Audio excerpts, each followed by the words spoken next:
Buenas noches, queridos prevencionistas. Nuevamente en nuestro podcast, Sodoprela Podcast, la voz de la prevención. Señores, hoy tenemos un podcast súper bueno con los tres pelones que tenemos aquí presentes. Los pelones de la prevención, vamos a decir así. Los pelones de la prevención. Bueno, vamos a tratar un tema bastante y súper interesante para cada uno de nuestros prevencionistas que nos siguen.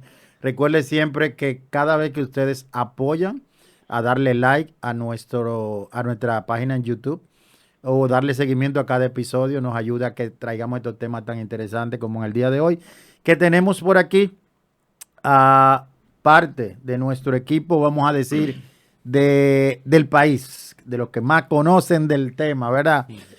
Vamos a hablar hoy sobre los consultorios médicos y la salud ocupacional, tanto en el sector comercial, el sector de la construcción y el sector industrial. Tenemos por aquí a nuestro querido doctor Faña. Doctor Faña, preséntese usted mismo. ¿Quién es el doctor Faña? Un placer, un placer. Buenas noches, Robert. Buenas noches, Jeffrey. Bueno, yo soy el doctor Francis Faña, soy médico especialista en salud ocupacional y tengo aproximadamente ya unos 12, 13 años gestionando en el área de la salud ocupacional.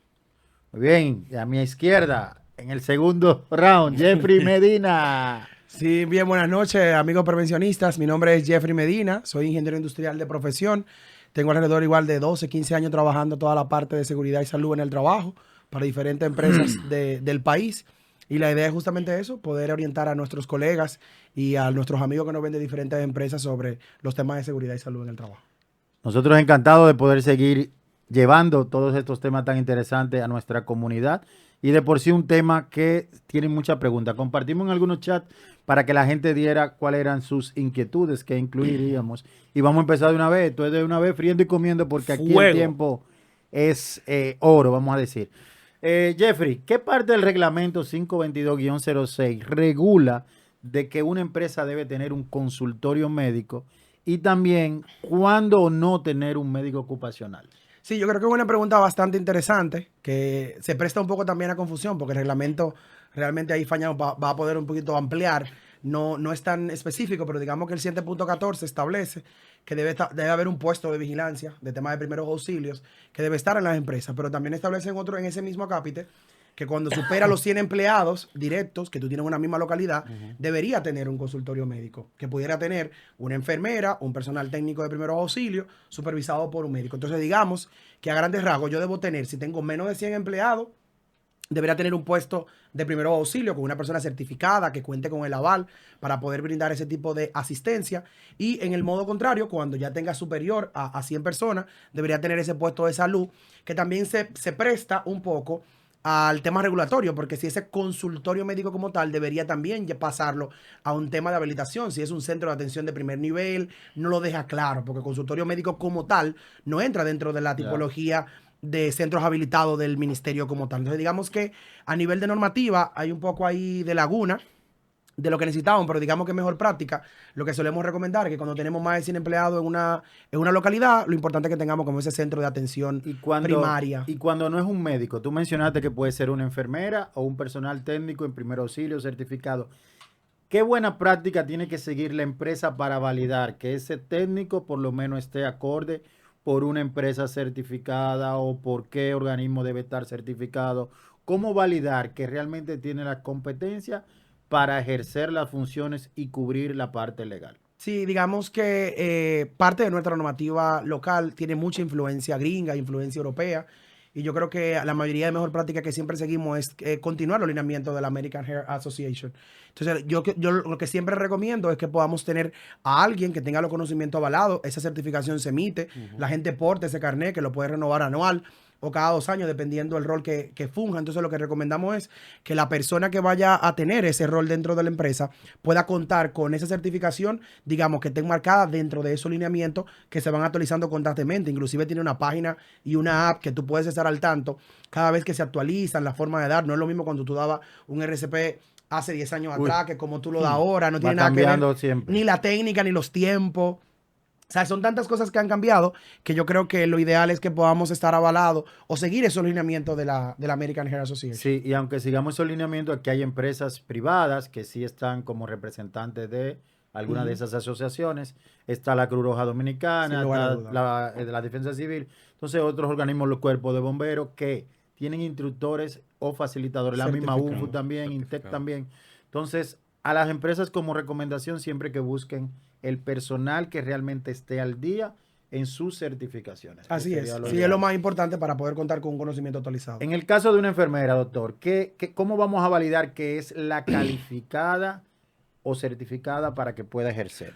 Bien, retomando lo que mencionaba Jeffrey respecto a los articulados del reglamento, para entrar en contexto, un punto importante es que ese 7.14 establece específicamente que quien realiza los reconocimientos médicos en la empresa desde el punto de vista de salud ocupacional o quien debe dirigir la gestión de salud ocupacional en la empresa debe ser un médico ocupacional. Y eso, un médico con especialidad o maestría en salud ocupacional, porque ese es, hay un tema ahí de mucho, Si es un médico si es un general, médico general que ¿Qué te tiene, hace ser un médico ocupacional? Es la pregunta. exactamente, el reglamento ahí está, si estoy claro, en que debe ser un médico con especialidad o maestría. Porque existen muchos, y me consta, con mucha experiencia, médicos generales que tienen mucho tiempo trabajando en empresas y son médicos de empresas, pero no médicos ocupacionales, porque el reglamento en esa parte es clara. Y retomando lo que hablaba Jeffrey también del tema de la habilitación de los centros de salud en las empresas, eso es un mal muy común. Sí. ¿cuándo yo Entonces, necesito habilitar mi área médica de la empresa? inmediatamente yo instalo un dispensario médico que brinda atención de primer nivel, yo tengo que habilitarlo ante los lineamientos de salud pública. O sea, yo Pero, no sería pero- importante qué es primer nivel, Sí, Faña, y por eso exacto. quería... Pregúntanos o detállanos qué es primer nivel para que todos nuestros Bueno, escuchas de lo tengan manera claro. teórica, el primer nivel de atención es la puerta de entrada de de un paciente al sistema de salud. O sea, donde se brindan atenciones, por ejemplo, atenciones como atención a una cefalea, medición de hipertensión, todas esas atenciones que no requieren un nivel especializado. Que es el día a día de todas las que es empresas. el día a Digamos que día. es estabilización inicial de ese primer... Y, inclusive eso agrega mucho valor, Faña, y te lo digo en mi experiencia en empresas. Cuando tú logras un dispensario, certificarlo a nivel de primer nivel, te permite que la aseguradora, tú sabes que a nivel de seguro, tú tienes servicios que se llaman de cualquier lugar a un centro de atención y de centro a centro. La mayoría de servicios básicos de salud cubren de centro a centro. Entonces, si ese dispensario médico yo lo tengo habilitado como un centro de atención al primer nivel, a nivel de aseguradora me cubre como un movimiento de centro a centro y yo no tengo que pagar ese traslado. Y sobre todo también para estar en cumplimiento con lo que establece, porque el tema es que si yo brindo atenciones de salud, donde yo puedo tener, por ejemplo, existe lo que se llaman enfermedades de notificación obligatoria, que son enfermedades que yo tengo que notificar al Ministerio de Al Salud sistema. Público porque pueden ser infectocontagiosas, que pueden generar un brote. Representan Tuberculosis. Si yo no estoy habilitado ante el Ministerio de Salud Pública para el sistema de salud, yo no existo como institución. Y además también tú pudieras tener un caso, y quizás yéndonos un poquito a lo más grave, yo puedo tener un caso de un empleado que reciba una atención en el centro de salud de la empresa y fallezca, vamos a decir algo. Entonces, esa primera atención se dio ahí. Ya cuando venga la investigación de ese fallecimiento, si se evidencia que tú estás brindando atenciones sin tener una habilitación, eso va a tener un compromiso legal. Puede entrar un tema legal a la compromiso legal empresa. Sí, sin lugar a duda. para ti como empresa. Específicamente con el personal de enfermería que mencionabas, bueno, lo ideal es que primero tenga el grado de licenciatura, ¿verdad? En enfermería. Y conecto con algo que decía Jeffrey, en el caso de la atención, ya pues que cuente con esas certificaciones técnicas de primeros auxilios, de manejo prehospitalario de trauma, un PHTLS, o sea, de esas Tema de triaje, competencias que le permitan dar una primera atención en ese lugar de trabajo con calidad. Y es válida la parte de enfermería que es de nivel técnico, que también se da en el país. Sí, hay muchos técnicos en enfermería y ahí viene el tema de muchas veces las brechas que tenemos en nuestro sistema y recae ahí un tema de evaluación de competencias. Correcto. Por eso me voy más a inclinarme hacia la licenciatura en enfermería, que se estima que es ya quien tiene un mayor nivel de competencia por su formación. Y No, Faña, y que sí. como ya licenciado como tal en la materia, ya tú, digamos que las competencias ya están validadas. Exacto. Cuando tú entras a un tema de técnico, la pregunta del millón es, vamos a decir, ella es técnico, pero ¿qué empresa la volvió técnica? Ya. Cuenta con la certificación, cuenta con la... Porque ahora todo el mundo certifica. Yo me río mucho porque lo que más hay gente certificando y tú dices, Exacto. ¿quién le dio esa autorización de certificado? ¿Quién avala ese centro de ¿Quién estudio? evalúa que la competencia que tú dices que Y está ese programa de certificando estudio, existe? ¿quién lo valida? Entonces, ahí yo creo que hay oportunidades y no quiero dejar pasar el tema del tema del centro médico para las empresas. Y creo que de las experiencias que yo tuve también viviendo es cuando tenemos esos centros de consultorios a nivel empresarial que no se definen bien esos protocolos de atención, me ha pasado mucho que alguien llega con una condición que digamos que para cualquier colaborador que no entiende el mundo de la salud, está gravísimo y él decide llevárselo en su carro. Ya. Ujú. Y pasa mucho porque el 911 no llega, porque la ambulancia tampoco llegó, no hay un servicio contratado. Entonces, en ese momento, cuando tú decides trasladar un colaborador en un carro propio, que sabemos que la intención detrás es ayudar, pero tú no sabes la condición. Y ese Y mismo puedes traslado agravar. Puede empeorarlo. ese mismo traslado pudiera convertirse Complicar más la complicar situación. el cuadro, ese diagnóstico, ese que tú no tienes todavía. Entonces también hay que ver cómo se limita y si tú no tienes esas competencias a nivel de consultorio, terminan pasando este tipo de detalles que pudieran ser graves para las Exactamente. empresas y para el colaborador como Ya. tal. Doctor, Así usted es. mencionó que debe ser un médico ocupacional. ¿Qué necesita un médico ya general para convertirse en médico ocupacional? ¿Hacer la maestría o hacer la especialidad? Local o fuera. Ya tenemos a nuestros Acá- amigos, saludo por allá a la Sociedad Dominicana de Salud De Ocupacional, salud saludos para ocupacional. Tenemos todos. muchos amigos Exacto. ahí. Sí, para ser parte de la sociedad, Mira, en nuestro país, hasta donde yo sé, tenemos una escuela en formación de maestría, en este caso ya, que es la Universidad Autónoma de Santo Domingo. Entonces, si tú quieres ser magíster en salud ocupacional, especializarte en salud ocupacional, pues hay un protocolo que tú de ingreso. Ya tú eres médico, depositas una documentación que se requiere y ya entonces cursas la maestría. Esa es la forma en cómo Se en cómo convierte te en puedes médico hacer ocupacional. médico ocupacional. muy bien, diferentes preguntas que nos enviaron nuestros colaboradores. Por ejemplo, el reglamento habla de botiquines. ¿Qué debe tener y errores comunes? ¿Qué puede pasar si alguien suministra medicamentos sin ser competente? ¿Qué dicen la ley a lo que se enfrenta la empresa? Ese es un tema escabroso. Bien, lo primero es que los botiquines de primeros auxilios, si nos vamos a interpretar realmente lo que es, debe contener lo que tú necesitas para dar esa primera respuesta rápida a un evento que ocurra, ¿verdad? Entonces, una mala práctica común que se tiene es que en los botiquines, y esto viene vinculado también a que muchas empresas no cuentan con una unidad de salud, entonces en Tienen que el cubrir. botiquín colocan medicamentos. Correcto. Y esa es una mala práctica. ¿Por qué? Porque los medicamentos deben ser prescritos y hay ciertas condiciones para que una persona los tome. Correcto. Porque, por ejemplo, yo en mi práctica clínica he visto inclusive personas alérgicas a los antialérgicos. Sí, correcto. Ya. Una locura. Entonces, si tú le das un medicamento a una persona, me duele la espalda, vamos a darle y voy a mencionar un genérico, voy a darle un diclofenac. Pero si esa persona es alérgica a ese diclofenac y tú se lo diste y no validaste eso, fácilmente esa persona hace una reacción anafiláctica y pudiera hasta asfixiarse, hacer un Sin edema lugar a de duda. glotis. Temas Entonces, tan sencillos como el acetaminofén, que Sí, la gente sí. piensa es el único que la gente no es alérgico, pero si lo tomas, y me corrige si no es así, si lo tomas mayor de la cantidad prescrita, puede crearte unos problemas renales, ¿no? yo tengo una colaboradora que trabaja, o sea, que trabaja en mi equipo que es alérgica al acetaminofén. Sí, no solo eso, también está el tema del tema que te afecta, el tema del hígado. O sea, ¿qué pasa mucho a nivel de empresas con los tipos de botiquines cuando tienen medicamentos?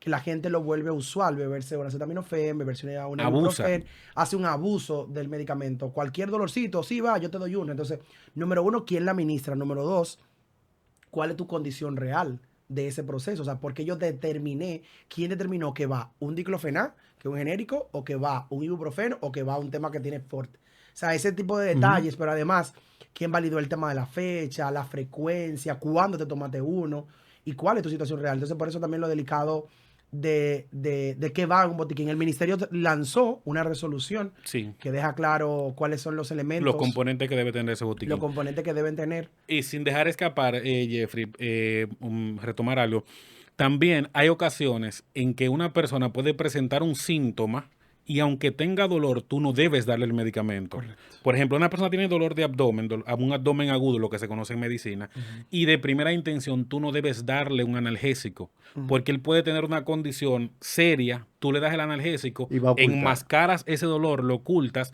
y se puede agravar. Entonces, por todas esas situaciones y otras más, no se recomienda ni se estipula que los botiquines de primeros auxilios contengan medicamentos. Dentro de la mala práctica que vemos, y me pasa mucho en la empresa, que la misma gente va, porque aquí todos somos médicos y nos automedicamos o recetamos, de que la misma persona va, el mismo empleado y dice, dame tal cosa, pero ya un protocolo dice, ok, que tú tienes, tomaste algo antes, y muchas veces el empleado también hasta oculta de que tomó algún medicamento antes y puede agravar su condición. Su situación. También vemos en la empresa la doñita que quiso ser farmacéutica. La de conserjería, las personas de Que conserjería tiene un botiquín dentro personal, tiene de botella. todo y le encanta. Ay, no, bébete esto, yo tengo esto. Y gasta hasta de su dinero para Sí, ella, sí. para ella hacerse sentir bien de Exacto. ayudar a los demás. Pero no sabe los problemas que puede ocasionar O a sea, una que persona. yo siempre he dicho, tema de medicar, eso es de médico, literalmente. O sea, yo decirte qué tiene que tomar, la frecuencia que tiene que tomar, esa es una atribución netamente de un profesional de la salud. Que Así uno en la es. práctica pueda aprender sobre ciertos medicamentos para ciertas cosas, pues digamos que sí. Pero cuando lo vemos desde el punto de vista laboral y garantizando un poco ese marco jurídico, quienes pueden indicar medicamentos, evidentemente, son personal de salud. Y yo creo que es una de las principales falta que tenemos, pero yo creo que Faña daba en el clavo y es que a no tener un consultorio médico para yo dar esas atenciones primarias y hacer ese historial clínico del colaborador, entonces yo lo que de una manera u otra cubro con ese botiquín esas faltas de ese consultorio, porque la realidad es que si tomamos en cuenta el reglamento, partiendo de las 100 personas que tenemos, Sí. son muy pocas las empresas que cuentan con un consultorio médico Así es. mínimo, por así decirlo, de tener un personal por lo menos que te reciba, entienda el por qué, qué es lo que está pasando y cómo te voy a atender. Y ahí entra todo el tema de licencias médicas, ausentismo y Exacto. otros temas derivados, ¿no? Y es el tema también importante de que desde la gestión interna de la empresa y el mismo reglamento lo establece, o sea, el reglamento te da la opción de que tú tengas el dispensario médico tú como empresa o a través de un servicio tercerizado. Y tú mencionabas otros aspectos que van más allá de la simple atención en salud, que también son valor agregado a la gestión. Porque, por ejemplo, el tema de licencias médicas, el tema de la educación en prevención a la salud, todo eso se hace desde el departamento médico Correcto. que se gestiona en la empresa. O sea, hay mucho valor agregado en que se puede poner a disposición del sistema de gestión de seguridad y salud en el trabajo a través de la unidad médica. Que creo que es donde ¿Qué falta. funciones tiene el médico en la empresa? Mira, el médico ocupacional tiene una serie de funciones. Tiene función asistencial, ¿verdad? Yo particularmente siempre menciono algo cuando tengo en las actividades formativas en que imparto algún tipo de docencia. Y siempre digo que el médico en la empresa tiene un componente meramente de prevención de riesgos laborales que debe ser el principal enfoque. Yo diría que un 75, un 80% de la gestión del médico en la empresa debe estar enfocado a la gestión de los riesgos laborales, porque para eso principalmente Sí. es que te tengo ahí en la empresa. Y ya el restante porcentaje de gestión, pues dedicarlo a atención común, al dolor de cabeza, a un la medición de seguimiento, presión, a un paciente seguimiento. equio. Pero ese médico que está en la empresa debe estar enfocado en la prevención de los riesgos laborales, en conocer los puestos de trabajo, en hacer los levantamientos de los peligros y riesgos en los puestos de trabajo. El médico ocupacional también tiene una parte de formador, de educador, de concientizar al empleado en los riesgos a los que está expuesto. Tiene un rol pericial también, tiene que En la investigar. investigación Es de enfermedad importante. ocupacional y de Dependiendo del accidente riesgo. también. Y el médico ocupacional, yo siempre digo, tiene que tener la pericia activa siempre, Sí. buscando siempre, viendo más allá de lo que simplemente se puede apreciar con los ojos. Y También el médico ocupacional pues tiene que tener dotes de gestión, dotes de administración de presupuestos, de Tema personal, estratégico. temas estratégicos. O sea, hay muchas competencias que el médico ocupacional debe tener. Incluye también las evaluaciones Sí, ergonómicas. correcto, yo creo que ahí pudiéramos agregar, hace poco tiempo me tocó como de una forma u otra estructurar una área médica para una gran empresa. Y yo creo, para vender justamente esa necesidad de esos médicos ocupacionales, como bien decía Faña, agregándole solamente, más allá de esa atención médica que es diaria, que tú puedes tener, que eso es del día a día, creo que el gran valor de ese médico ocupacional es ver cómo ese día a día lo interpreta para tomar acción de cara preventiva. Me explico. Tú te comienzas a dar cuenta en el transcurso, dependiendo de los casos que van llegando, tú dices, mira, del área de recepción de mercancía me están llegando con dolores de espalda, pero del área de despacho me está llegando la persona con un tema de la vista. Entonces, parte del trabajo que tiene que hacer ese médico es interpretar qué cosas se están pasando en ese entorno de trabajo que están llevando a esos colaboradores a tener ese tipo de comportamiento. O sea, y va a tomar acción de cómo diseñar ese puesto de trabajo, qué medidas podemos tomar, acompañado de eso también de ese consultor de seguridad y salud en el trabajo, de cómo mejorar ese ambiente. Analizar esas tendencias y ver dónde puede ir mejor. Correcto, y dónde podemos hacer acciones para tener, que al final es el fin de ese médico ocupacional y de ese experto en seguridad y salud, de tener un ambiente seguro y saludable para el trabajador. Y yo creo que ahí está la esencia de un médico ocupacional en una empresa. Y sin lugar a duda, que digamos que en República Dominicana no tenemos esa repercusión tanto, pero yo sé que conforme nos vayamos convirtiendo en un país globalizado, así van a comenzar. Y es el tema de las demandas laborables por incapacidades.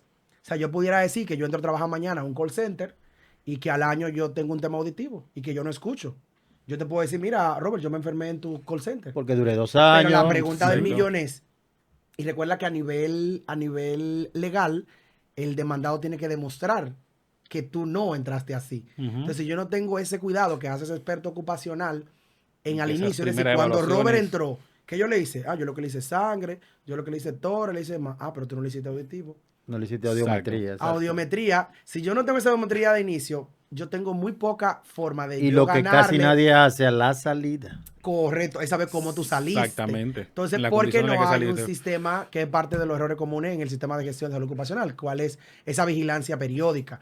Y tener claro cuál es la afectación. Por eso te decía que ahora no tiene tanto peso, porque es muy raro ver demanda de ese tipo. Sin embargo, ya se están Sí, dando. se están dando porque la gente está Sí, conociendo sí, sí. cuáles son sus derechos y cuáles son los deberes del empleador con relación al tema salud. Porque Y ¿qué ahí- pasa mucho? Tú contratas a una gente por una altura y tú no le hiciste nada de tora, Ya. ni vértigo, y la gente ahorita se te sube y se te desmayó y se te cayó. Exactamente. Entonces- O no le toman.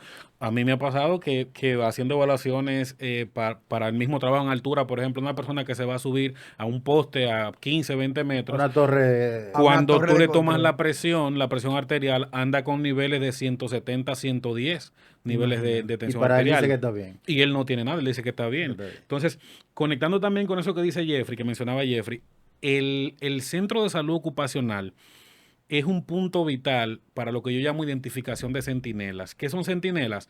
Son esas señales que me van dando el comportamiento del perfil epidemiológico de salud de la empresa, que me van a llevar a ejecutar la acción preventiva antes de que ocurra el daño. Así Si es. como tú mencionabas, estoy teniendo de un área personas que me están o llegando a la unidad médica con sintomatología osteomuscular o me están presentando licencias con un mismo tipo de perfil osteomuscular, pues entonces ya es una lucecita roja en el tablero De que algo está que pasando. el médico ocupacional tiene que estar pendiente y además también, más que pendiente, que tiene que llevar estadística. Un tema importante Una gestión de KPI. es el tema de la estadística. Las unidades de atención, de las unidades de salud ocupacional, un punto importante en lo que deben enfocarse es en llevar estadística, en medir los fenómenos. Lo que tú no mides no lo puedes controlar. Correcto. Entonces, eso es sumamente No, y que tú sabes sumamente también, doctor, importante. que hay afectaciones que tienen fechas, tienen temporadas, que ya tú como un médico que si está con ese enfoque preventivo, tú pudieras tomar acciones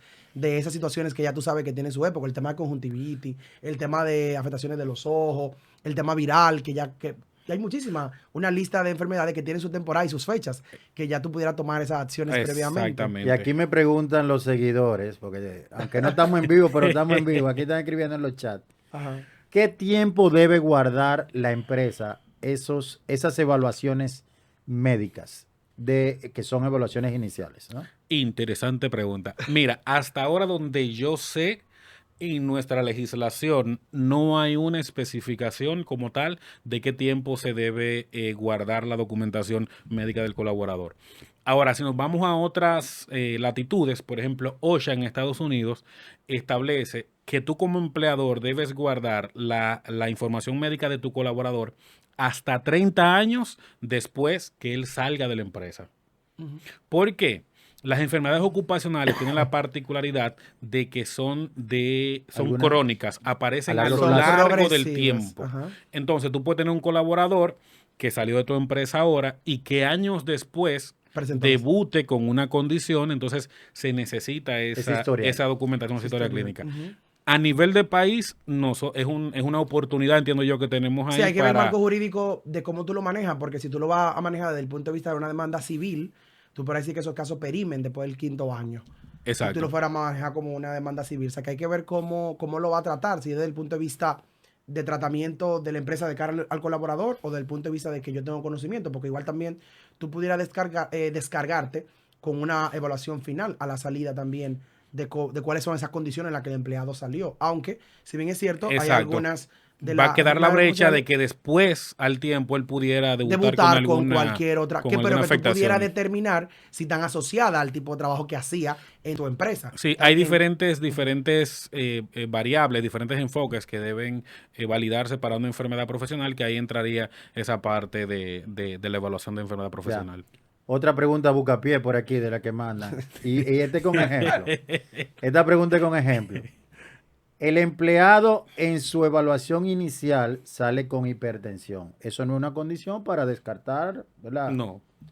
Pero Dependiendo trabaja, Depende. del tipo de trabajo. pero trabaja turno normal en la noche. No, pero dice vamos a ella. poner, porque este es el ejemplo, es que previo a entrar o ya está adentro, para que podamos hacer la pregunta. O sea, digo, para darle el giro. No, solo dice Es en el examen inicial. el examen inicial, ¿Preempleo hipertenso. o es...? Sí, inicial o preempleo. Hipertenso, trabaja turno nocturno, aceptó trabajar turno nocturno y ahora un médico le dice que debe cambiar porque es hipertenso.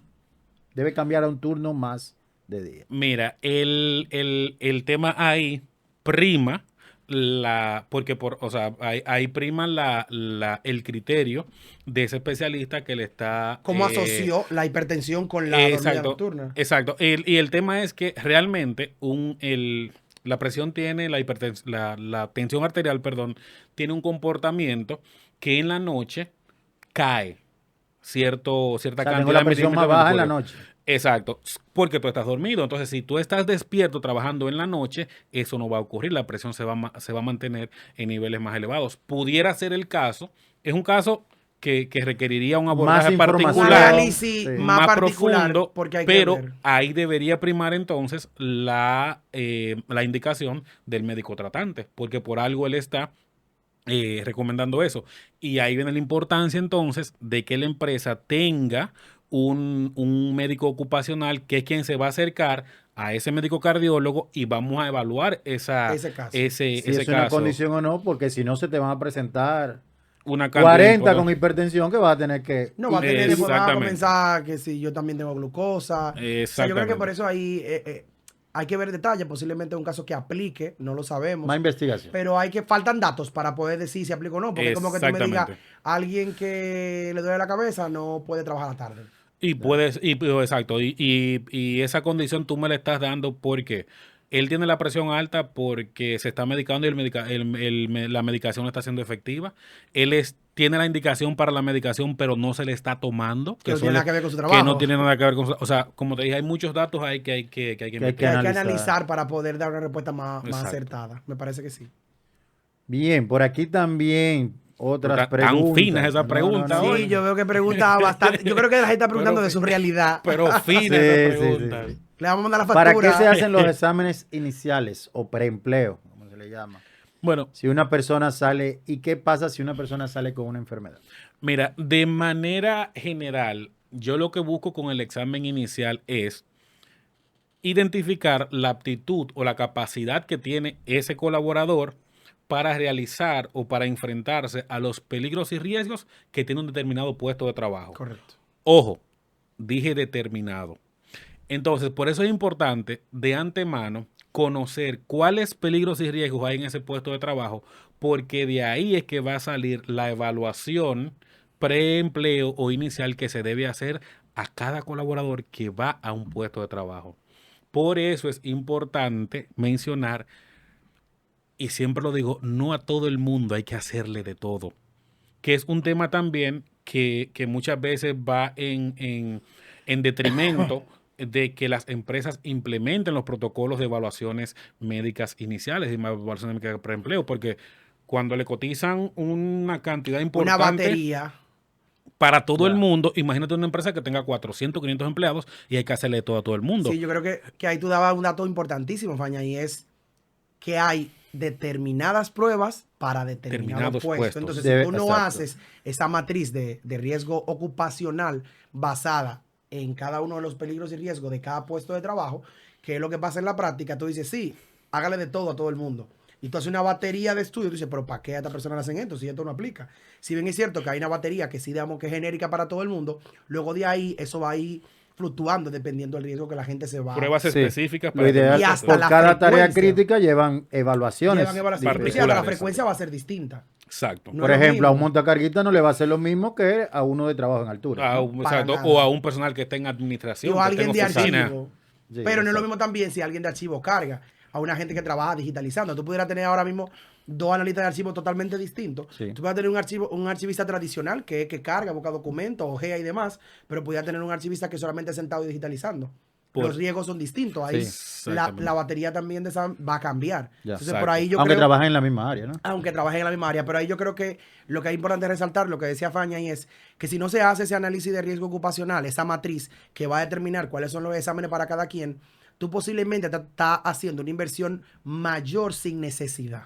Ya. Y yo creo que es importante que podamos finamente determinar cuáles son esos exámenes, porque si no, tú puedes tener un presupuesto de 20 millones que pudieran ser 10. Exactamente. O puede pasar también que te vas muy a lo mínimo y dejas de hacerle pruebas que sí aplican a puestos particulares. A puestos Y tú mencionabas un tema, un término escabroso ahí también, que ¿Cuál es es? el ¿Cuál es? tema ¿Cuál es? inversión y gasto. Si es inversión, si es gasto, que trae también mucho Sí, acalorada esa discusión. Ahí tenemos Mucho- una pregunta mucho tema. que la hago ahora. Recordándole a todos que este podcast viene gracias a uno de nuestros patrocinadores, en este caso Ser Salud, la primera empresa de salud ocupacional en el país. Así es que muchísimas gracias por apoyar a este podcast que llega a cada uno de nuestros colaboradores y seguidores. Gracias a Ser Salud.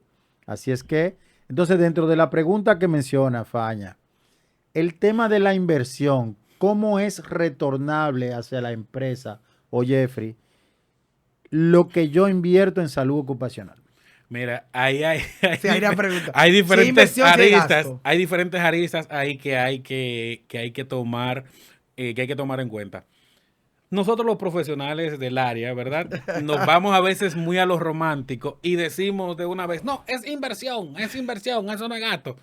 Pero cuando finanzas, tú le presentas el presupuesto, Ay, ay, ay. finanzas simplemente está viendo dinero que está saliendo del presupuesto de la empresa, eso es gasto. Entonces, mencionabas algo importante, Jeffrey, y el tema está en cómo tú demostrar, ¿verdad? Que realmente ese dinero que va a salir, que en un principio realmente es un gasto porque es dinero que está saliendo, pero en base al valor que eso va a agregar y en base al efecto que eso va a tener en tu población trabajadora, entonces ahí que tú vas a evidenciar la inversión. Inclusive, hoy día se habla del retorno de inversión en los temas de salud ocupacional. En nuestro país, por lo menos que yo sepa, no se está hablando mucho de eso en cuanto al enfoque de salud ocupacional, pero sí he estado leyendo y en contacto con personas de otros países que eso está muy en boga, que cómo yo evidencio que retorno. que ese dólar que yo invertí en campañas de salud, en campañas de prácticas ocupacionales, qué porcentaje de eso me está retornando como beneficio que es Sí, lo que palpable. pasa es que hay unos que son al- cualitativos y unos son cuantitativos. Exactamente. Yo estuve revisando hace unos días unos estudios que se hicieron en 2022 en Toronto. Ellos tomaron aproximadamente 500 empresas y estuvieron evidenciando que dependiendo del sector, evaluaron sector construcción, sector manufactura y otro sector que no recuerdo puntualmente ahora, pero por cada $100 que ellos invertían, el retorno andaba entre 2.34 y si mal no recuerdo, hasta $6-7. ¿Hay estudios en el país de ese retorno de alguna Que empresa yo o sepa, casos de éxito así? que yo sepa, no. No, yo no conozco. Yo sí lo que quería aclarar con el tema de inversión, que yo sé que es un tema bastante que genera mucha pasión a nivel de lo profesional. Yo creo, número uno, hay que entender el modelo de negocio de cada empresa. Para tú decir que algo es inversión, tiene que apuntar a lo que entra dinero a la empresa. Si no va directamente al costo de producción, no es inversión. Gasto. Y eso hay que quitarlo de ahí. Eso es gasto. Ahora bien, ¿qué es lo que nos falta como área? Yo creo que ahí es que donde tenemos el reto. Si bien es cierto que no deja de categorizarse como un gasto, yo lo que tengo que demostrar a la empresa cómo ese gasto va a retornar a mi empresa. Y eso no necesariamente es una inversión desde el punto de vista del modelo de negocio de la empresa. Y por eso ahí en la discusión yo creo que es una discusión un poco estéril. ¿Por qué?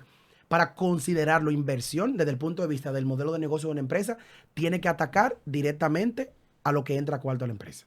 Si tú me dices que es una empresa que vende cemento, la arena, el agua, la parte de producción, eso es inversión. Eso es inversión. La parte que tú vas a hacer ocupacional para que la gente esté sano, eso aporta. Inclusive, cuando tú diseñas las estructuras de proceso de la empresa, tú tienes proceso primario, proceso secundario y proceso terciario. O inclusive en otras denominaciones, tienes los procesos que son principales y procesos soporte. Y ahí entra recursos humanos, mantenimiento y todo lo demás. Sin embargo, si una empresa que es de arreglar aires acondicionados, posiblemente el departamento de mantenimiento no sea soporte, sea la parte de la inversión del negocio. Por eso digo que ahí que va a depender mucho a qué se dedica el área y a qué se dedica la empresa para tomar. Pero entonces, ¿qué nos falta a nosotros? Y lo explicaba el otro día con un compañero que tenía que presentar un proyecto. Alguien me decía, no, es que siempre me dicen que es costoso y demás. Le digo, mira, cada vez que tú le vas a presentar a un financiero, tiene que demostrarle cómo eso va a retornar a la empresa de alguna forma u otra. Al financiero, lamentablemente, tienes que hablarle de números.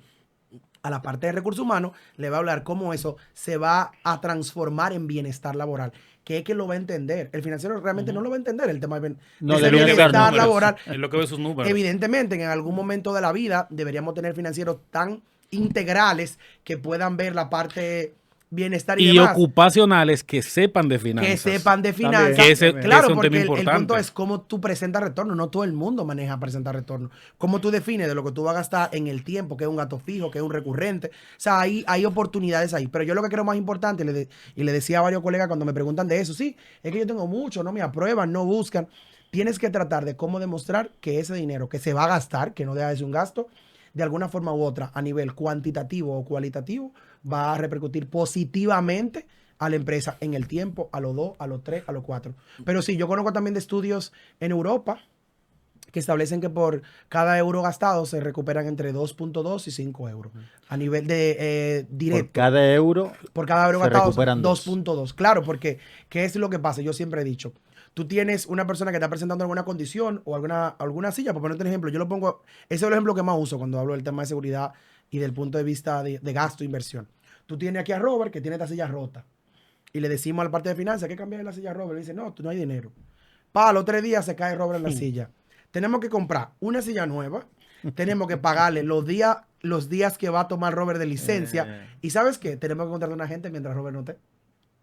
Y el tiempo para que aprenda. La curva de aprendizaje. Sí. Entonces, ese tipo de cosas son las cosas que tenemos que aprender a poder vender a nivel empresarial para que realmente podamos tener el approve de un financiero, que es más fácil nosotros como seguridad decir, no, es que no lo entienden. Y ahí yo siempre digo, es que él no... Es que no lo explicamos. Tú no lo explicaste bien. Tú eres el responsable de el emisor tema, es el responsable. Hay una frase famosísima que yo uso y es que tú no puedes darle la responsabilidad que el que recibe el mensaje es que es tan bruto que no te entiende. La responsabilidad siempre va a ser del que emite el mensaje. Pero es una frase famosa que dice, me di a explicar, me di a entender. Exacto. ¿Por qué? Porque si yo sigo, Robert, tú no me entendiste, yo estoy diciendo que mi explicación es tan magistral que tú no entiendes. Exactamente. Y mencionando algo retomando lo que tú mencionabas, el tema, por ejemplo, yo veía en uno de los estudios un ejemplo relacionado a un programa de prevención para fumadores. La empresa tiene una cantidad X de fumadores. Hay estadísticas que dicen que una persona que fuma aproximadamente tiene 73 minutos por día de presentismo. Entonces, cuando ellos calcularon eso en base a lo que le pagaban por día a ese colaborador, más la cantidad de días al año que se estaban perdiendo porque esa persona estaba fumando, aproximadamente de 40 personas, un 25% se apegó al programa, como 10, 12 personas, si mal no recuerdo, establecía el ejemplo. Y lo que ellos gastaron en el tiempo que utilizaron, personal externo que vino, unos charlistas que vinieron a dar las charlas, el personal interno de la empresa de salud que dio seguimiento al programa, ellos tuvieron un retorno de inversión, invirtiendo como $6,000, ellos tuvieron un retorno de inversión de casi $16,000 Wow. cuando hicieron ese cálculo. Pero, ¿qué decía el autor? Que para tu ver retorno de inversión en los programas de salud ocupacional, lo primero es que tú tienes que segmentarlo Para poder entender. para poder ver qué impacto tiene cada programa. Nosotros todavía en nuestro país estamos gestionando todo junto. Entonces, junto, eso es un tema ya. que nos dificulta el poder medir esos fenómenos. Hemos Y ver empezado esas Sí, a mí me trabajar esa pasó, parte. ¿qué me pasó en una de las empresas que yo trabajaba de telecomunicaciones? Teníamos en la parte del concepto, que es donde se suele más el tema de las licencias falsas o licencias que no son Ay. reales. Ay, vengo Ay, con ay, un ay. tema ahí. Sí, vengo. ven ay, ahí. ay, Pues no ay, me ay. adelanto. Pregunta de entonces. Ucapi. No, sigue, la Ay, que no yo me te sigo adelanto. con la pregunta ahora. No, que lo que te digo es, y son de las partes que uno puede vender luego a nivel de empresas cuando uno lo tiene. Yo recuerdo esa empresa de telecomunicaciones que trabajaba, el director de esa área me dijo, mira, ¿cómo tú me puedes ayudar? Todo el mundo me manda una licencia, todo el mundo dice. Número uno es que, Ay, y ay, aquí ay, falla, ay. tengo que decirte, y es lamentable, hay un grupo de médicos que se presta a Charlatanes. hacer, sí, la palabra charlatán, no hay otra palabra que lo defina. Ojo, Lamentablemente. es importante que sepamos, y ya hay marco jurídico de eso, que hay médicos que han perdido el derecho a ejercer por licencia falsa. Porque recuerda que eso se convierte en una estafa para el Estado, porque tú tienes a alguien cobrándole al Estado por una condición que no tiene. Exacto. Para comenzar por ahí, Ujú. para que lo utilicen también. ¿Qué me ha funcionado a eso? Y lo conversaba con Faña en algún momento en unas conversaciones que tuvimos, el tema de la referencia y la contrarreferencia. ¿Por qué? ¿Qué pasa en un día a día? Que si Robert llega aquí y me dice, Jeffrey, me duele la cabeza, es muy difícil yo cuestionar qué tanto le duele o no a Robert la cabeza para yo decirle te va para tu casa o no. Ujú. Entonces, ¿cómo tú te la juegas como empleador de decir, bueno, Robert, te duele un chin, quédate ahí, trabájame 2 horas más? Imagínate que Robert, ¿qué le pase a Robert si se desmaya? ¿Pasará algo? ¿Qué implicaciones tiene eso para la empresa? Entonces, algo del que funcionamos una vez con un centro médico, con un ocupacional era, Robert, te duele la cabeza, no hay problema. Vaya al consultorio médico y yo te hago una indicación para que usted vaya a un médico especialista a tratarse su condición. Y tenía que traerme al otro día una contraindicación de que usted fue a un centro médico. Y que se evaluó. Ahora, y eso tiene, ¿qué me gustaba de eso? Tiene 2 vertientes interesantes. El que realmente tiene una condición, vaya a su médico a tratarse. Y qué bueno, porque yo como empleador quiero que tú uses ese tiempo que es productivo. Y un especialista. Ujú. No, ese tiempo que para mí es productivo, porque no podemos romantizar. Estamos trabajando para producir dinero cuando trabajamos en empresa. O sea, esto no es una empresas fundación. están diseñadas para producir. Para producir, no es una fundación. Entonces, si yo, de ese tiempo que ya yo te compré a nivel de un contrato, te lo estoy Cediendo. con un permiso que la ley también lo establece. Exacto. O sea, que Está también estoy establecido yo por ley. respetando la ley y tu condición de empleado. Yo te lo doy para que te atienda y tú lo que cogiste acuestas en tu casa y te bebes una patilla, no es para eso que yo te lo di. Porque posiblemente mañana tú vuelves con lo mismo. Entonces, ¿qué vertiente da eso? Que el que lo usa para cosas mal hechas, realmente no va a ir al médico. Entonces yo me doy cuenta que tú eres un empleado que me está utilizando la licencia o me está utilizando una condición de salud para tú realmente irte y no trabajar. O sea, Exacto. ayuda mucho. El día que más licencias llegan, que son así de permiso de un día, son los lunes. Los lunes. Sí. Los lunes. Sí, los lunes que la gente está... Porque no fue el sábado a Pero trabajar. que la gente no se organiza. O el porque viernes cuando previo tú al fin de ves toda semana la largo. licencia, Previo al fin de semana. o cuando son feriados corridos de los llamados. Al siguiente. Pero lo que la gente no se organiza es que todos se dicen el mismo médico y llega la licencia del mismo médico. Y Entonces sospecha que Francis Falla, por ejemplo, que vive en prolongación 27, el médico que le da la licencia vive en Boca Chica. En Jaina. Exacto. En Jaina. Entonces, esos son temas sumamente importantes que se mencionan con respecto a la gestión de licencias médicas, que realmente es retador. Tú mencionabas, Jeffrey, el tema de la atención y es uno de los beneficios que tiene que la empresa cuente con un centro de salud ocupacional,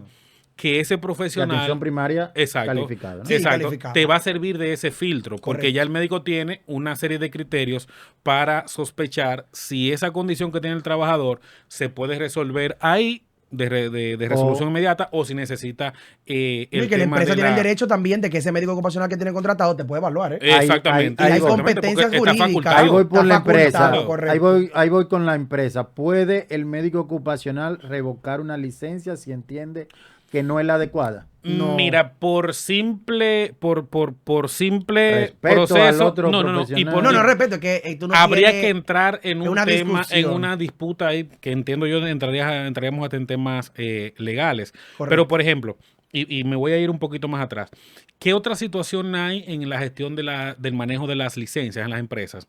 Que regularmente quien recibe la licencia es recursos humanos y la tiene un chica área de médica, ¿no? recursos, si no tiene No, un área o el médica, líder del área también. También. Suele Pero- pasar en la mayoría. exacto, pero ¿qué Que no pasa? tiene un Ese criterio y personal todo. no tiene un criterio, o sea, no tiene el conocimiento, la competencia para poder evaluar la veracidad de esa licencia o yo no diría muchas veces ni la veracidad, sino hasta la lógica. Porque hay veces que tú ves un diagnóstico que cuando le emiten la cantidad de días, inmediatamente tú No como coincide. médico te das Es cuenta 15, Yo te 22. pongo que hay un un ejemplo tema. real. Se le parte la uña. Va donde el ortopeda, 21 días por una uña. Pero ni un E15. Explícame. Entonces, qué yo siempre recomiendo en ese sentido? Y hay un protocolo que se implementa en las empresas para gestión de licencia médica.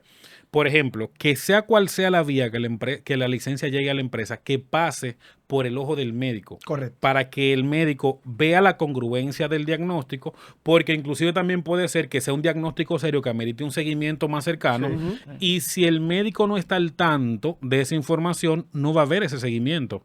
Pero inclusive también, yo he recibido licencias que no me queda claro el diagnóstico, tema, el DX. diagnóstico y la cantidad de días que le están dando, y yo me acerco a ese especialista, le llamo, doctor, mire, consulto. le llama al doctor Francis Faña, yo soy médico ocupacional de tal empresa, y usted recibió un empleado de acá que es su paciente, y me Explíqueme gustaría... mejor por qué esto, por qué En el aquello. mejor de los casos te van a responder que sí. Hay otro que Exactamente. dice, no, yo esa persona nunca ha pasado por aquí. Porque me ha pasado que asistentes No. que hacen licencia. Hay veces que muchas veces asistentes del médico Hacen se quedan licencia. con un recetario sellado. Eso es muy costumbre. Y Y hacen tú una ves licencia. hasta una receta con falta de ortografía, con letra, que los garabatos que hacen ustedes los médicos son... No, la de falta ortográfica que yo tú no sabes sé que la- no es un médico porque te lo escribe hasta como No, si la fuera... de falta ortográfica a mí no me... Yo ahí no entro en tanto porque tenemos personas de todos los tipos que no escriben bien. Yo lo que... Parte de lo... y lo conversaba con Faña en algún momento. Yo tengo como muchas oportunidades cuando sé cuando una licencia no es correcta. Número uno es que las emergencias como tal, No digamos dan que en la licencia. práctica, lo más que te pueden dar son 72 horas. ¿Por qué? Y te Porque- manda un especialista. Y lo, Eso, ahí voy. Y no, y lo dice, Lo correcto ni siquiera debería pone ser licencia máximo médica. 24 horas. Dice 72 porque como hay un diagnóstico reservado, como dice la clase médica ahí, Faña me corrige, y hay una reserva de que yo tengo una sintomatología que yo presumo cuál podría ser la condición, yo digo, mira, te refiero a tal especialista, tal lugar, 72 horas de tema de reposo, pero cuando tú ves en una emergencia que emiten 21 7. días. 21 días, eso es 7, cuestionable. 15. No, la porque compró, la la pregunta compró. del millón, ¿cómo ese médico en emergencia determinó No es- bajo qué criterio, bajo qué estudio determinó? Pero además, que otra cosa que tenemos que tenerlo claro. O sea, yo he visto licencias médicas de un ginecólogo de temas de ruptura y de fractura. De fractura. ¿Con qué competencia un ginecólogo está emitiendo? una- Hay de todo en la viña Mira. del no, y lo que Señor. te digo ahí es, Francis, que quizás tú no tienes a nivel legal que diga, mira, tal médico no puede porque hay un criterio, pero a nivel técnico no es verdad. Y a que- nivel de gestión, por eso la importancia, porque hay que entender algo también. Los médicos tenemos ciertos temas a veces de carácter, como todas las personas. Entonces, no es lo mismo a que a ese especialista lo llame. Otro especialista. Exacto, Sí. otra persona No, y de lo asuste. otro médico, a que lo llame una secretaria, una asistente administrativa Lo de va a recursos mandar para donde humanos, sabemos. va a haber un tema. Entonces, ese es otro tema también importante. A mí me ha tocado investigar casos como eso. He ido personal donde los médicos. Yo también. Y me hago pasar de paciente y me han ofrecido, dígame, ¿cuántos días usted quiere? No, mire. Nos ha tocado también, me ha Una tocado falta en de varios ética sitios. tremenda. Y hago esta anécdota, por ejemplo, un médico, buscamos su S4, porque nos dio como ese tip de que no era legal, lo que decía la paciente. Y cuando buscamos el S4 salía de que era odontólogo. Increíble. Peor todavía. Lo bloqueamos, no, aquí no se vamos a aceptar por esto, porque un odontólogo no te puede estar dando licencia.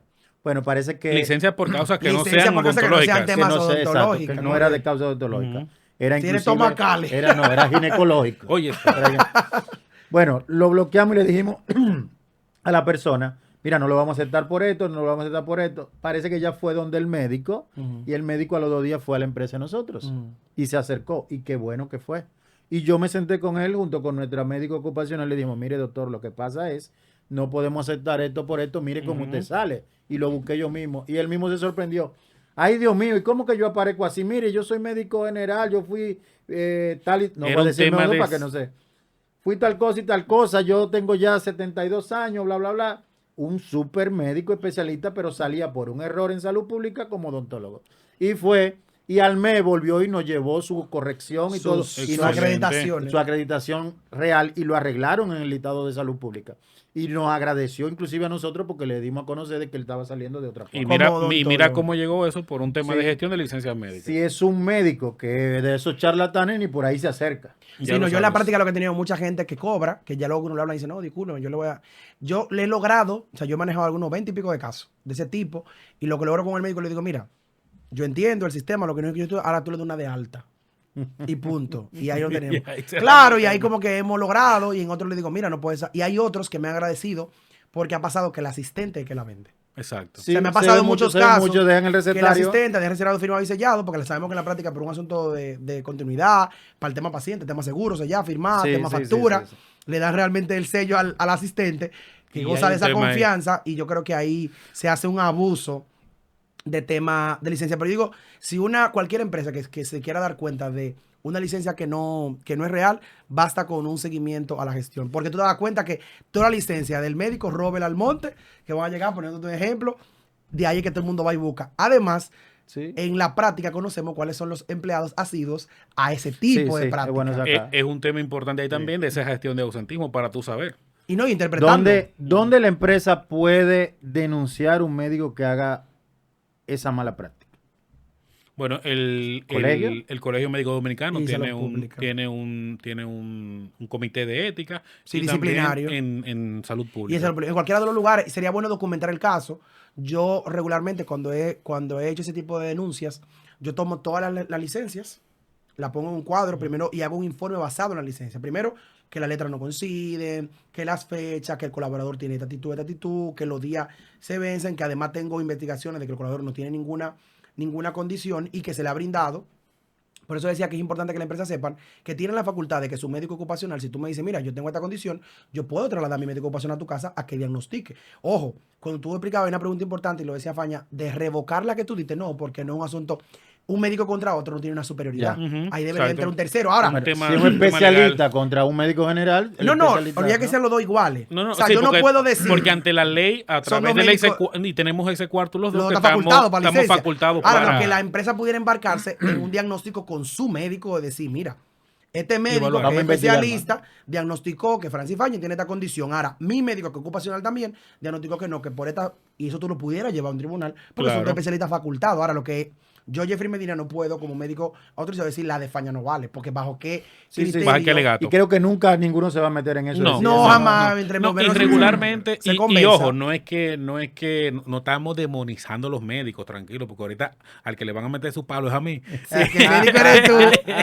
Entonces, No es que hemos hablado de un grupo de demonizando, médicos que se presta pero para eso. se dan Oh, esas los situaciones asistentes y la secretaria que se cogen en el recetario. también. Sí, la mayoría de prácticas me ha pasado que son los asistentes. Todo eso usted como empresa lo puede identificar y gestionar implementando un programa de gestión Sí, de un licencia programa. médica en su empresa. Sin ninguno. Que además también, no solamente para el tema de validez de la licencia, eso te va a permitir a ti evaluar temas de ausentismo, temas de condiciones de salud del empleado, porque por ejemplo, si tú me has tomado en el último trimestre una cantidad alta de días de licencia, pueden pasar dos cosas. O realmente O estás- realmente tienes una condición seria de salud que no se está tratando como debe y yo por ahí me puedo dar cuenta y darte el asesoramiento, darte el seguimiento para que recibas la atención adecuada. Ya. Sí, tiene mucho valor agregado, Bien. sin lugar a duda. Casi se nos acaba el tiempo. Súper, súper. rápido pasó, tema. ¿verdad? Sí, pasó tan rápido. Pero aquí tengo otra pregunta y es que ¿cuáles enfermedades ocupacionales o profesionales en nuestro país están cubiertas por riesgos laborales según la 397-19 o el antiguo 548-03? Uy, Gracias a nuestro amigo pregunta Severiano. interesante. Severiano. Está que nos buena la mandó esta pregunta. Mira, específicamente el reglamento del seguro de riesgos laborales es el que establece el Para listado vosotros. de enfermedades que están cubiertas por el seguro de riesgos laborales. En teoría, el listado de enfermedades ocupacionales con que se debe regir ese reglamento es el último emitido por la OIT. En este caso, en nuestro caso, si no estoy equivocado, debemos estar siendo regidos por el listado de enfermedades ocupacionales del 2010, ¿verdad?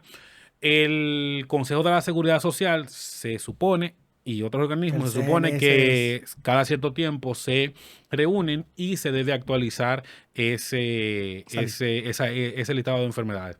Pero es lo que está establecido en el seguro de riesgos laborales, lo que tiene cobertura desde el punto de vista sí, que diferencia enfermedad común de enfermedades exacto. que cubre la ARL. Y una diferencia importante que casualmente más temprano lo conversaba con una gran maestra que tuve en el área de salud ocupacional, es que la enfermedad, se utiliza el término enfermedad profesional y enfermedad ocupacional de manera indistinta muchas veces y es diferente. Enfermedad ocupacional es la que es producida por el trabajo. Correcto. Enfermedad profesional es la que es producida por el trabajo, pero que tiene cobertura ante la ley. Porque no todas las que son producidas por el trabajo tienen cobertura ante la ley. Entonces, lo que la convierte en una enfermedad profesional es que esté en ese listado del reglamento del seguro de riesgos laborales. Ya. Señores, súper interesante nuestro tema. Yo creo que una hora no nos da, aunque el podcast se reduce. Hay mucha tela que cortar. Así que lo invitamos en otra ocasión, ¿verdad que sí? Claro Para que continuar. sí. Recuerden que nuestro podcast viene gracias a nuestro patrocinador del día, Ser Salud, una de las primeras empresas aquí en salud ocupacional. Así que muchísimas gracias a nuestro patrocinador. Señores, se nos ha acabado el tiempo. Súper excelente la participación de ambos. Creo que hay mucho por donde todavía seguir apoyando a nuestros prevencionistas en el tema y a las empresas también. Los médicos, excúsennos, pero hay 2 o 3 que hay que jalarle. Hay que controlen más los recetarios y eso para que algunas personas no los mal utilicen. Sí, de verdad que sí. Recomendaciones para cerrar, doctor Faña, a las empresas en cuanto a la salud ocupacional. Primero que nada, el trabajo, si bien es un medio para las personas obtener los recursos para poder alimentarse, para poder tener vivienda, también existen peligros, existen riesgos a la salud que necesitan ser gestionados. Entonces, es importante que usted tenga la capacidad de tener su médico ocupacional ahí en la empresa, o sea que usted opte por la opción de tercerizar ese servicio, pero es importante tener la gestión de salud ocupacional en los puestos de trabajo, porque en todos los puestos de trabajo hay peligros y hay riesgos que si no se gestionan adecuadamente van a acabar afectando la salud de ese colaborador. Y yo digo que es contraproducente que el lugar donde una gente gana dinero, sea lo que le cause la enfermedad. Entonces, y más cuando es evitable. Jeffrey, recomendaciones. Sí, yo creo que es sumamente importante que como prevencionistas sigamos diciendo cuál es el valor agregado. Más allá, yo siempre he dicho, más allá de decir que la ley lo dice, tenemos la obligación como prevencionistas de decir cuál es ese valor agregado que va a agregar, valga la redundancia, esa gestión de la salud ocupacional, esa gestión de la seguridad y salud en el trabajo y cómo eso va a transformarse en una mejor vida para la gente que hace vida en el ambiente laboral. Igual también tener claro que ya hay algunos requisitos más allá del salario que los empleados están buscando para poder asociarse a una empresa. Entre más y mucho más esta última generación, que es la que tenemos ahí disponible. O sea, ya la gente lo primero que te pregunta, ¿tiene un psicólogo? ¿Dan atención? ¿Tiene línea de vida? ¿Cuál es el ambiente laboral? Y eso se está viendo, que antes lo decíamos de ese salario emocional y parecía como una mentira. Sí. Pero yo creo que ahora es una realidad clarísima, y tuve gente que dice, no, yo me fui porque no me sentía cómodo, no sentía un ambiente seguro, no había ningún sistema de seguridad. Entonces yo creo que queda clarísimo que para nosotros, cada uno de los colaboradores a nivel empresarial, juega un papel importante. Yo saber que la empresa realmente, más allá de verme como un ente productivo, también me ve como un ser humano que necesita seguridad. O sea, esa es mi recomendación general. Así es, muchísimas gracias a ambos, señores. Recuerden que esto es Sodopela Podcast. Sigan aquí, denle like a la campanita, síganos para que podamos seguir llevando este tipo de mensaje a cada uno de nosotros y a toda la comunidad que nos sigue. Así que muchísimas gracias y nos vemos próximamente en otro tema súper interesante.